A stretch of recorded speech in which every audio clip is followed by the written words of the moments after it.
En dehors de quelque endroit, ayant échappé à la folie de la modernité, à la folie tous azimuts du progrès, des sciences, les sociétés actuelles évoluent dans un monde ultra modernisé, parfois clairement effrayant, dans lequel le sens du beau et du laid, du bien et du mal, a été volontairement dévoyé. Il n'est donc pas surprenant que l'homme moderne, plongé dans un univers qu'il laisse s'imposer par une élite, ait bien de la peine à penser à Dieu, à l'au-delà, et avant cela, ait bien de la peine à penser à ses fins dernières. Et pourtant, que l'homme moderne le veuille ou non, l'au-delà existe réellement, et il vaut mieux y croire dès maintenant, sans se tromper de chemin, car demain, il sera trop tard pour l'éternité.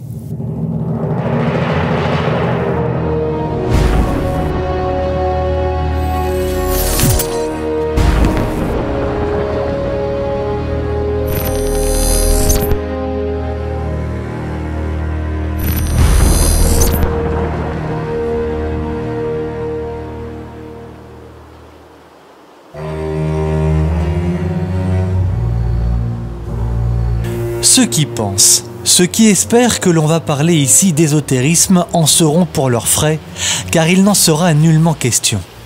Nous allons parler du purgatoire, en allant chercher l'enseignement, la doctrine de toujours.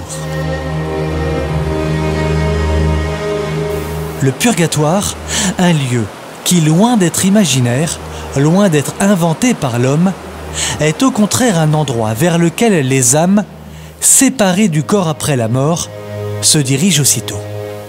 Qu'est-ce que l'Église dit du purgatoire? Mais le purgatoire est donc un temps qui est limité, Dieu merci, au moins jusqu'à la fin, enfin au plus jusqu'à la fin des temps. Hein. On peut y rester plus ou moins longtemps en fonction de ses fautes. Donc le purgatoire, il est là pour ça, pour nous permettre d'aller au paradis.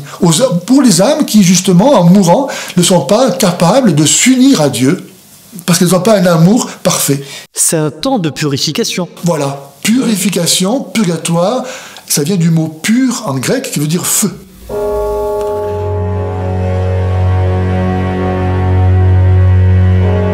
Le feu dont il est question serait incomparable au feu matériel que l'on connaît sur la Terre. Il serait en fait bien plus puissant. Un feu régénérateur chargé de détruire les impuretés de l'âme, car, les Écritures l'affirment, rien d'impur ne peut entrer au ciel. Il ne s'agit ni d'une divagation de quelque esprit perturbé, encore moins d'une mauvaise interprétation. C'est l'enseignement constant de l'Église qui nous l'apprend, appuyé par des témoignages. À ce sujet, les écrits laissés par les saints qui ont jalonné l'histoire de l'Église depuis 2000 ans sont considérables et unanimes.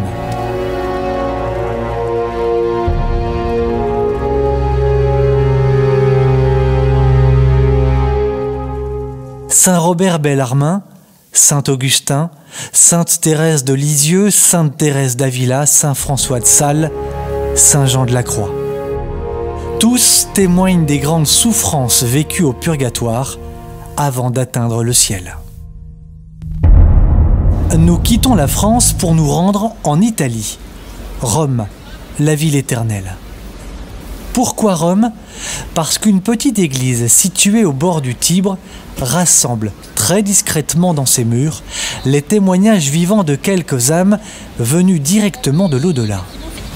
Marie Perrin, une jeune Française installée ici depuis des années, est notre guide durant quelques jours.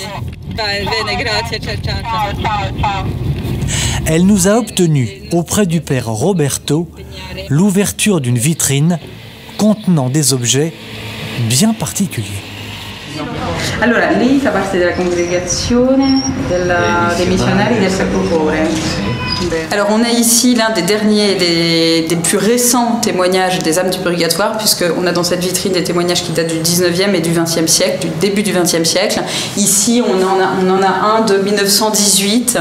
Il s'agit donc d'un fait qui est survenu dans un monastère de la région de Pérouse, de Perugia, à Montefalco, où les sœurs de ce monastère ont été témoins donc, de ce fait extraordinaire d'une personne qui, au départ, n'a pas révélé son identité, qui ne s'est pas montrée, mais qui venait régulièrement déposer une offrande à la porte du monastère, et elle disait, on entendait simplement sa voix qui disait « Je laisse cette offrande ».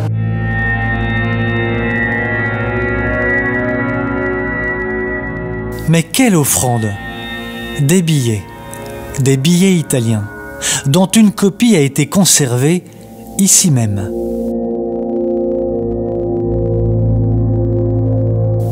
L'original se trouve dans une des annexes de l'ancien monastère de Montefalco, en Italie.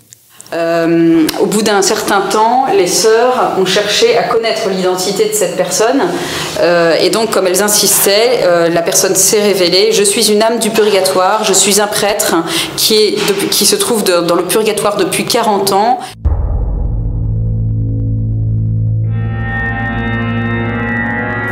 40 années de purgatoire, mais pour quelle raison ?» Le prêtre révéla aux sœurs du monastère qu'il avait fort mal dépensé les biens ecclésiastiques qui lui avaient été confiés sur la terre et que seules des messes dites à son intention pouvaient délivrer son âme des flammes qui l'entouraient. Exactement. Parce que les âmes souffrent terriblement au purgatoire. Elles ne souffrent pas encore avec leur corps, même que les âmes damnées actuellement ne souffrent pas avec leur corps, puisque la résurrection n'a pas encore eu lieu. Mais les âmes au purgatoire, elles souffrent et elles sont heureuses de souffrir. Parce que par là, comme elles aiment Dieu, elles savent que c'est légitime, que c'est juste ce qu'elles souffrent. Et elles veulent cette souffrance. Le temps qu'il faudra, le temps qui les amènera justement au paradis. Elles acceptent de faire réparation. Voilà. Sinon, elles ne seraient pas au purgatoire, elles seraient en enfer. Elles seraient révoltées contre l'ordre de Dieu, elles ne pourraient pas être là. Ces traces de brûlures sur des tissus, des panneaux de bois, des livres, prouvent bien que les âmes, plongées dans le purgatoire, sont entourées de flammes, et que c'est bien le feu qui les purifie.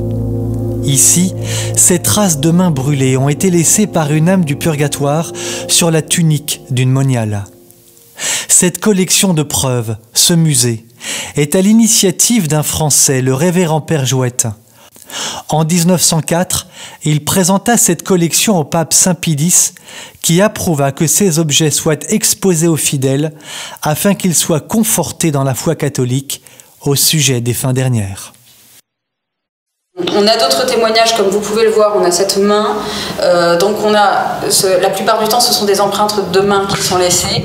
Ici on en a une plus visible sur du bois, donc une aide supplémentaire pour nous aider à y croire. Ce témoignage a été laissé en 1731, donc vous voyez ça remonte au XVIIIe siècle. Et c'était aussi dans la région de Pérouse, dans un monastère également, et là il s'agissait donc du père abbé olivetain qui a laissé ce témoignage à la mère abbesse.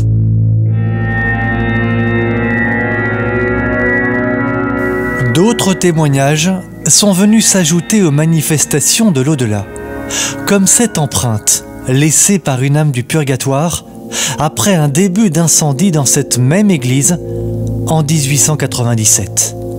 On y voit assez nettement une partie du visage d'une âme. L'Église a toujours prié pour les défunts.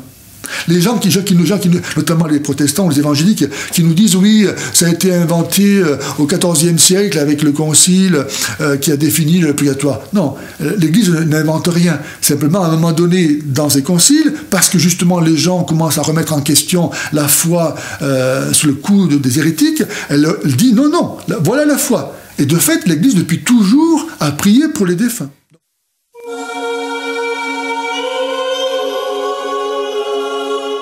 Dans la multitude d'ouvrages et de témoignages tous concordants, il y a celui rapporté par sœur Marie de la Croix de Valognes dans la Manche. Une de ses amies religieuses lui apparut un jour pour lui dire notamment ceci. Les grands pécheurs et ceux qui sont restés presque toute leur vie éloignés de Dieu par indifférence sont dans le grand purgatoire. Et là, les prières qu'on fait pour ces âmes ne leur sont point appliquées. Elles ont été indifférentes pour le bon Dieu pendant toute leur vie. Et à son tour, il est indifférent pour elles, et il les laisse dans une espèce d'abandon, afin qu'elles réparent ainsi leur vie qui a été nulle. Il existe dans le monde un haut lieu de la dévotion pour les âmes du purgatoire. Celles à qui les prières, messes et pénitences sont directement attribuées. Ce lieu, c'est Montligeon, en France. Un endroit dans lequel, au milieu de nulle part, se dresse cette imposante basilique. Construite à partir de 1894, cette merveille est le fruit de la dévotion d'un abbé, le père Buguet, convaincu que les âmes défuntes présentes dans le purgatoire avaient grand besoin de prières pour leur délivrance.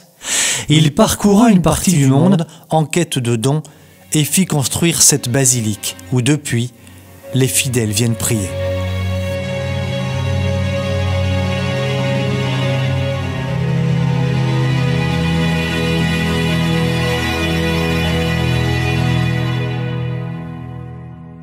Au début, les pèlerinages, toutes ces personnes qui vont venir pour prier pour leurs défunts, viendront dans l'église paroissiale de la chapelle Montligeon, qui va s'avérer être beaucoup trop petite. C'est-à-dire qu'il va y avoir des centaines et des centaines, des milliers de personnes qui vont venir. De partout. De partout. Et alors, c'est ça qui est assez curieux, c'est que Montligeon, comme vous disiez, c'est curieux de voir cette basilique qui est perdue au milieu de nulle part. Et Montligeon va être connu parce que le père Buguet va faire beaucoup de voyages justement pour parler de son œuvre et en particulier pour récolter des fonds pour faire construire cette basilique. Voilà. Donc les fonds, pour répondre à votre question, il les a trouvés. On appelait le père Buguet le commis voyageur de Dieu, c'est-à-dire que il avait sa petite sacoche et il est allé dans le monde entier pour parler de son œuvre et pour dire j'ai besoin d'argent. J'ai besoin d'argent pour financer cette œuvre de prière pour les défunts. Depuis, Notre-Dame de Montligeon s'est faite cette vocation pleine de charité, celle de prier pour les défunts. En plus des messes dites à leurs intentions, il a été constitué des groupes de prière en France et dans une partie du reste du monde. Donc tous les petits points rouges, ce sont les groupes de prière effectifs, qui sont vraiment actifs, qui ont eu l'autorisation du prêtre quand c'est dans une paroisse, qui se retrouvent entre 1 à 4 fois par mois, toutes les semaines ou 1 fois par mois.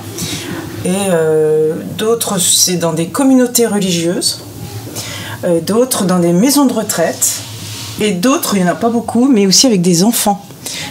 Et c'est une grande grâce de voir tous ces petits groupes. Il y en a qui sont très importants, il y en a entre 30 à 40 personnes qui se réunissent, qui font des nuits d'adoration pour les âmes du purgatoire.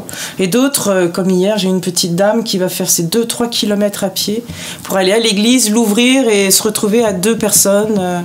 Donc c'est assez touchant. Dans la basilique, au pied de l'imposante statue représentant la Vierge Marie soulageant les âmes du purgatoire, est consigné dans l'obituaire le nom de tous les fidèles faisant dire des messes pour les âmes défuntes. Tous les jours, il y a une messe qu'on appelle la messe perpétuelle, qui est dite tous les jours, ici à Montligeon et dans 2 autres lieux, qui est dite tous les jours pour tous les membres de la fraternité. Alors les membres de la fraternité, c'est soit des vivants, soit des défunts. Vous pouvez vous inscrire vous-même et vous pouvez recommander un défunt ou un vivant. Voilà. Et c'est nominatif, donc tous les noms sont inscrits et ils sont entreposés dans cette armoire à côté de l'autel, c'est assez symbolique. Avant d'être délivrés du purgatoire, pour jouir éternellement des joies du paradis, la peine qui est subie est proportionnelle aux fautes commises sur la terre, elle est en rapport direct avec les fautes et les péchés. Plus les fautes ont été grandes, plus le purgatoire est long et douloureux. Contrairement à ce que l'on entend de plus en plus fréquemment, mais c'est en rapport direct avec le monde athée qui nous entoure, le purgatoire ne semble pas être du tout un parcours de santé. les souffrances vécues par les âmes sont longues et réelles. Le purgatoire, c'est aussi la preuve de l'indicible miséricorde de Dieu, l'ultime recours pour ne pas tomber en enfer. Il n'est pas facultatif de croire au purgatoire. Pour les catholiques, c'est même un devoir de charité, celui de participer à cette purification que Dieu opère lui-même sur les âmes quand elle ne s'est pas suffisamment faite sur la terre. Dieu donne cette possibilité de pouvoir accompagner, soulager, accélérer cette étape de purification en aidant ses sœurs et frères de l'au-delà.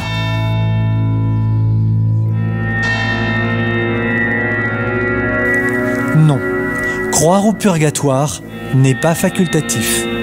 Et pourtant, un jour que j'interrogeais un prêtre lui demandant la raison pour laquelle il ne parlait jamais à ses fidèles ni de l'enfer, ni du purgatoire, il me répondit ceci: « Je suis d'accord avec toi, mais je ne peux pas en parler. »